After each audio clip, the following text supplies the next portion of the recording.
Hi hello ನಮಸ್ಕಾರ ಪ್ರಿಯ ವೀಕ್ಷಕರೇ, ವಿಶ್ವಬಂಧು ಟಿವಿಗೆ ಸ್ವಾಗತ ಸುಸ್ವಾಗತ.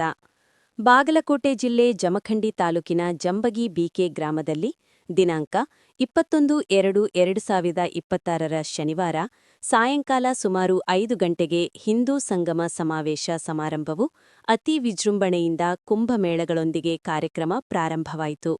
ಕಾರ್ಯಕ್ರಮದ ಕೇಂದ್ರ ಬಿಂದುವಾದ ಕುಮಾರಿ ಹರಿಕಾ ಅವರ ಭಾಷಣವಂತೂ ಅದ್ಭುತವಾಯಿತು.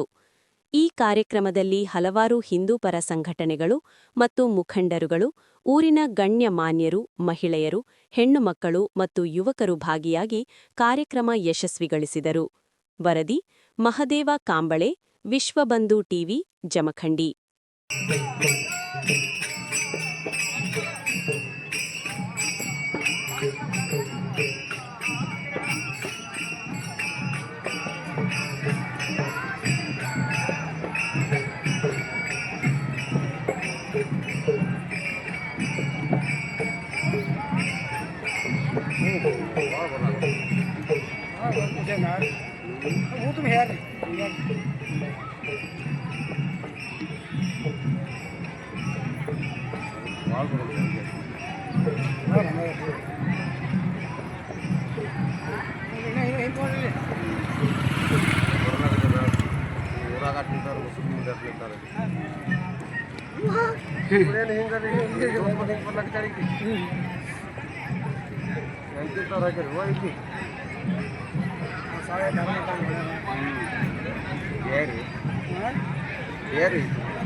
ಎಲ್ಲ ಕಡೆ ಹೋಗ್ಬೇಕಂತ ನೀವಿದ್ರಿ.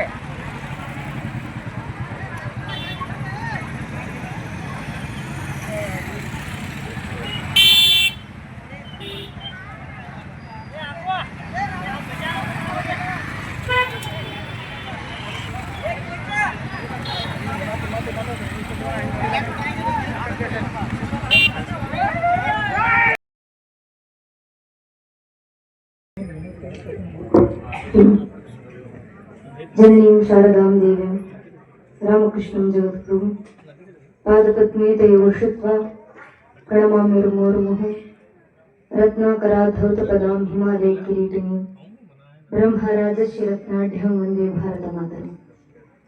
ಕ್ಷೇತ್ರದ ಗ್ರಾಮ ದೇವತೆಯ ಪಾದಗಳಿಂದ ಶರಣಾಗತಿಯನ್ನು ಬೇಡ್ತಾ, ಕ್ಷೇತ್ರದ ಈ ಮಣ್ಣಿನ ಎಲ್ಲ ದೇವದೇವರುಗಳ ಗುರುವರಿಣ್ಯರ ಪಾದಗಳಿಂದ ಶರಣಾಗತಿಯನ್ನು ಕೊಡ್ತಾ, ರಾಷ್ಟ್ರಪತಿದ ಮೇಲೆ ಆಸನರಾಗಿರುವಂತಹ ಪರಮ ಪೂಜ್ಯ ದಿವ್ಯತೆಯರಿಗೆ, ನೆರೆದಿರುವಂಥ ಎಲ್ಲ ನನ್ನ ನೆಚ್ಚಿನ ದೇಶಭಕ್ತ ಬಾಂಧವರಿಗೆ, ಮಾತಾ ಭಗಿನಿಯರಿಗೆ, ಅಕ್ಕ ಅಣ್ಣಂದಿರಿಗೆ, ಇಡೀ ಕಾರ್ಯಕ್ರಮದಲ್ಲಿ ನಮಗೆ ಸಹಕಾರ ನೀಡ್ತಾ ಇರುವಂತಹ ಆರಕ್ಷಕ ಬಂಧುಗಳಿಗೆ, ಪತ್ರಕರ್ತ ಬಾಂಧವರಿಗೆ ಹಾಗೂ ಎಲ್ಲ ಹಿರಿಯರ ಪಾದಗಳಿಗೆ ನನ್ನ ಹಣೆಚ್ಚಿ ನಮಸ್ಕರಿಸ್ತೇನೆ.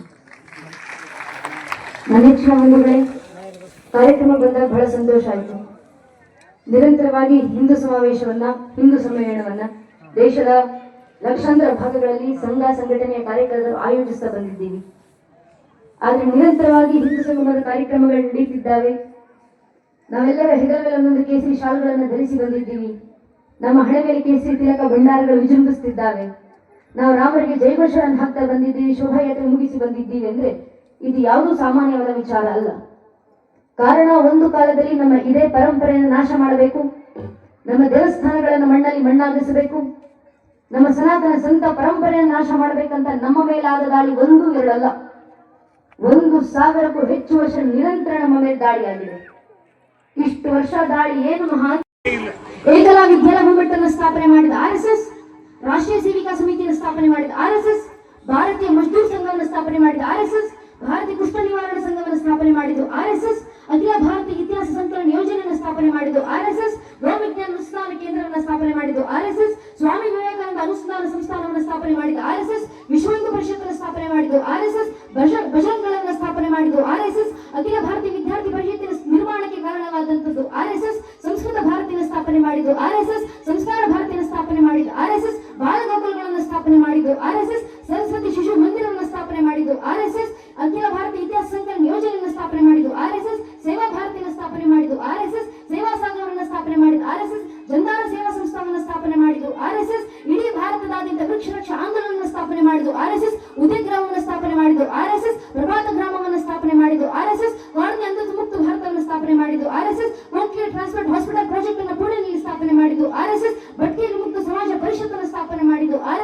ಸ್ವಾವಲಂಬನೆ ವಿಚಾರದಲ್ಲಿ 8,198 ಕಾರ್ಯಗಳ ಮೂಲಕ ದೇಶದಾದ್ಯಂತ ಕೆಲಸ ಮಾಡ್ತಿರೋದು RSS. ಆರೋಗ್ಯ ಕ್ಷೇತ್ರಕ್ಕೆ ಬಂದಾಗ 12,928 ಕಾರ್ಯಗಳ ಮೂಲಕ ದೇಶದಾದ್ಯಂತ ಕೆಲಸ ಮಾಡ್ತಿರೋದು RSS. ಸಮಾಜ ಸೇವೆ ವಿಚಾರಕ್ಕೆ ಬಂದಾಗ 15,522 ಕಾರ್ಯಗಳ ಮೂಲಕ ದೇಶದಾದ್ಯಂತ ಕೆಲಸ ಮಾಡ್ತಿರೋದು RSS. ಶೈಕ್ಷಣಿಕ ಕ್ಷೇತ್ರಕ್ಕೆ ಬಂದಾಗ 93,332 ಕಾರ್ಯಗಳ ಮೂಲಕ ದೇಶದಾದ್ಯಂತ ಕೆಲಸ ಮಾಡ್ತಿರೋದು RSS. 1,30,30,32 ಕಾರ್ಯಗಳ ಮೂಲಕ ದೇಶದಾದ್ಯಂತ ಕೆಲಸ ಮಾಡ್ತಾ ಇಡೀ ದೇಶದಲ್ಲಿ 13,000 ಫಾರ್ಮಲ್ ಶಾಲೆಗಳು, 10,000 ಇನ್ಫಾರ್ಮಲ್ ಶಾಲೆಗಳ ಮೂಲಕ 30 ಲಕ್ಷ ವಿದ್ಯಾರ್ಥಿಗಳಿಗೆ ಶಿಕ್ಷಣ ನೀಡುತ್ತಿರುವಂತಹ ಭಾರತದ ಅತಿ ದೊಡ್ಡ ಶಿಕ್ಷಣ ಸಂಸ್ಥೆ ವಿದ್ಯಾಭಾರತಿ ಸ್ಥಾಪನೆ ಮಾಡಿದವರು ನಮ್ಮ ರಾಷ್ಟ್ರೀಯ ಸ್ವಯಂ ಸೇವಕ ಸಂಘ. 100 ವರ್ಷ ಸಂಘ ದೇಶಕ್ಕೆ ಕೊಡ್ತಾ ಬಂದಿರುವಂತಹ ಕೊಡುಗೆ. ಇದನ್ನ ಮೀರಿದಂತ ಕೆಲಸ ಸಂಘ ದೇಶ ಸಮಾಜಕ್ಕೆ ಮಾಡ್ತಾ ಬಂದಿದೆ. ಆದ್ರೆ ನಾವ್ಯಾವತ್ತಿಗೂ ವೇಳಾಪಟ್ಟಿ ಬಿಡುಗಡೆ ಮಾಡ್ಲಿಕ್ಕೆ ಹೋದವರಲ್ಲ. ಕಾರಣ ನಾವ್ಯಾವತ್ತಿಗೂ ಪ್ರಚಾರ ಬಯಸಿದಂತ ಸಂಘಟನೆ ಅಲ್ಲ. ನಾವಿವತ್ತವರೆಗೂ ಮಾಡ್ತಿರುವಂತ ಕೆಲಸ, ಆಡ್ತಿರುವಂತ ಮಾತು ಪ್ರಚಾರಕ್ಕಾಗಿ ಅಲ್ಲ, ಪ್ರೇರಣೆಗಾಗಿ ಮಾತ್ರ. ನೀವು ಪ್ರೇರೇಪಿತರಾಗಿ ನಿಮ್ಮ ಕೈಲಾಗುವಂತ ಸೇವೆಯನ್ನ ದೇಶ ಧರ್ಮದ ಕಾರ್ಯಕ್ಕೆ ನಮ್ಮ ಜೊತೆ ಕೈ ಜೋಡಿಸಿ ನೀಡಿ. ಇದೊಂದೇ ಕಾರಣಕ್ಕೆ ಇದೇ ಕೆಲಸವನ್ನ ಸಂಘ ಮಾಡ್ತಾ ಬಂದಿರೋದು. ಇವತ್ತು ಮತ್ತೊಮ್ಮೆ ಸಂಘ ಇದೇ ಕೆಲಸವನ್ನು ನಮ್ಮ ಕಣ್ಣು ಮುಂದೆ ಇಟ್ಟಿದೆ, ಗುರಿಯನ್ನು ನೀಡಿದೆ. ಇನ್ನಷ್ಟು ಧರ್ಮ ಜಾಗೃತಿ ಆಗಬೇಕಾ, ಧರ್ಮನಿಷ್ಠತೆ ಮನೆಗೆ ಬರಬೇಕಾ, ಪಂಚ ಪರಿವರ್ತನ ಸೂತ್ರಗಳನ್ನು ಪಾಲಿಸಿ ಸಾಕು. ನಾವು ಮೊಘಲರ ಇತಿಹಾಸವನ್ನು ಹೇಳಬಲ್ಲೆವು, ನಾವು ಮರಾಠರ ಇತಿಹಾಸವನ್ನು ಹೇಳಬಲ್ಲೆವು, ನಾವು ಪೋರ್ಚುಗೀಸರ ಇತಿಹಾಸವನ್ನು ಹೇಳಬಲ್ಲೆವು, ನಾವು ಇಂಗ್ಲಿಷರ ಇತಿಹಾಸವನ್ನು ಹೇಳಬಲ್ಲೆವು. ಆದ್ರೆ ನಿಮ್ಮ ಮನೆ ಇತಿಹಾಸ ನನಗೆ ಗೊತ್ತಿಲ್ಲ, ನಿಮ್ಮ ಪರಂಪರೆ ಇತಿಹಾಸ ನನಗೆ ಗೊತ್ತಿಲ್ಲ. ನಿಮ್ಮ ಮನೆ ಹಿರಿಯರು ಏನಾಗಿದ್ರು, ಅವರು ಯಾವ ರೀತಿಯ ಜೀವನವನ್ನ ಬದುಕಿದ್ರು, ಅವರ ಜೀವನ ಶೈಲಿ ಯಾವ ರೀತಿ ಇತ್ತು, ನಿಮ್ಮ ಪರಂಪರೆ ಏನು, ನಿಮ್ಮ ಕುಲದ ಪರಂಪರೆ ನಿಮ್ಮ ಮಕ್ಕಳಿಗೆ ನೀವೇ ತಿಳಿಸ್ಕೊಡ್ಬೇಕು. ಆ ಕೆಲಸವನ್ನು ಮನೆಗಳಲ್ಲಿ ಮಾಡಿ. ಇದೇ ಸ್ವಬೋಧ, ನಿಮ್ಮ ತನದ ಪರಿಚಯವನ್ನು ಮನೆ ಮಕ್ಕಳಿಗೆ ಮಾಡಿಕೊಡಿ ಸಾಕು. ಇದರಿಂದಲೇ ಪ್ರೇರೇಪಿತವಾಗುವುದು ಸ್ವದೇಶಿ ಜೀವನ ಶೈಲಿ, ಇದರಿಂದಲೇ ಪ್ರೇರೇಪಿತವಾಗುವುದು ಪರಿಸರ ಸಂರಕ್ಷಣೆ, ಇದರಿಂದಲೇ ಪ್ರೇರಣೆ ಆಗುವುದು ರಾಷ್ಟ್ರ ಸಂಘಟನೆ, ಧರ್ಮ ಸಂಘಟನೆ. ಈ ಪಂಚ ಪರಿವರ್ತನೆ ಸೂತ್ರಗಳನ್ನು ಪಾಲಿಸಲಿಕ್ಕೆ ನೀವು ಅತ್ಯಂತ ವೆಚ್ಚ ಮಾಡುವಂತ ಅವಶ್ಯಕತೆ ಇಲ್ಲ, ಇನ್ನಷ್ಟು ಸಮಯವನ್ನು ಕೊಡುವಂತ ಅವಶ್ಯಕತೆ ಇಲ್ಲ. ನಿಮ್ಮ ದಿನನಿತ್ಯದ ಜೀವನದಲ್ಲಿ ಅಳವಡಿಸಿಕೊಳ್ಳುವಂತ ಬಲ್ಲಂತ ಪಂಚ ಪರಿವರ್ತನೆ ಸೂತ್ರಗಳನ್ನು ಸಂಘ ಕಣ್ಣು ಮುಂದೆ ಇಟ್ಟಿದೆ. ಅಕಸ್ಮಾತ್ ನಿಮ್ಮ ಪ್ರಶ್ನೆ ಇದ್ರೆ, ಏನ್ ಈ ಪಂಚ ಪರಿವರ್ತನೆ ಸೂತ್ರ ಪಾಲಿಸೋದ್ರಿಂದ ದೇಶ ಜಾಗೃತಿ ಆಗ್ಬಿಡುತ್ತಾ, ಧರ್ಮ ಜಾಗೃತಿ ಆಗ್ಬಿಡುತ್ತಾ, ಪರಿಸರ ಸಂರಕ್ಷಣೆ, ನಾಗರಿಕ ಶಿಷ್ಟಾಚಾರ ಪಾಲನೆ ಇದೆಲ್ಲ ಮಾಡಿದ್ರೆ ದೇಶ ಧರ್ಮ ಜಾಗೃತಿ ಆಗುತ್ತಾ? ಖಂಡಿತವಾಗಲೂ ಆಗುತ್ತೆ. 100 ವರ್ಷದ ಹಿಂದೆ ನಮ್ಮದೇ ಸಂಘಟನೆ ನಿಂತ್ಕೊಂಡು 100 ವರ್ಷಗಳಲ್ಲಿ ಕಾನೂನಿನ ಅಡಿನಲ್ಲಿ ರಾಷ್ಟ್ರೀಯ ಸ್ವಯಂ ಸೇವಕ ಸಂಘದ ಕಾರ್ಯಕರ್ತರ ಮುಂದೆ ನಿಂತು ರಾಮ ಜನ್ಮಭೂಮಿನಲ್ಲಿ ರಾಮ ಮಂದಿರವನ್ನು ಪುನರ್ ಪ್ರತಿಷ್ಠಾಪನೆ ಮಾಡ್ತೀವಿ ಅಂತ ಹೇಳಿದಾಗ ನಮ್ಮನ್ನು ಯಾರೂ ನಂಬಿರಲಿಲ್ಲ. 78 ವರ್ಷಗಳ ಹಿಂದೆ ಇದೇ ಸಂಘ ನಿಂತ್ಕೊಂಡು ಏಕದೇಶ ಮೇ ಧ್ವಜ ನೈ ಚಲೆಂಗೆ, ಸಂಪೂರ್ಣ ಕಾಶ್ಮೀರವನ್ನ ಕಾನೂನಿನಲ್ಲಿ ಭಾರತದೊಳಗೆ ವಾಪಸ್ ಸ್ವೀಕರಿಸ್ತೀವಿ ಅಂತ ಹೇಳಿದಾಗ ನಮ್ಮನ್ನು ಯಾರೂ ನಂಬಿರಲಿಲ್ಲ.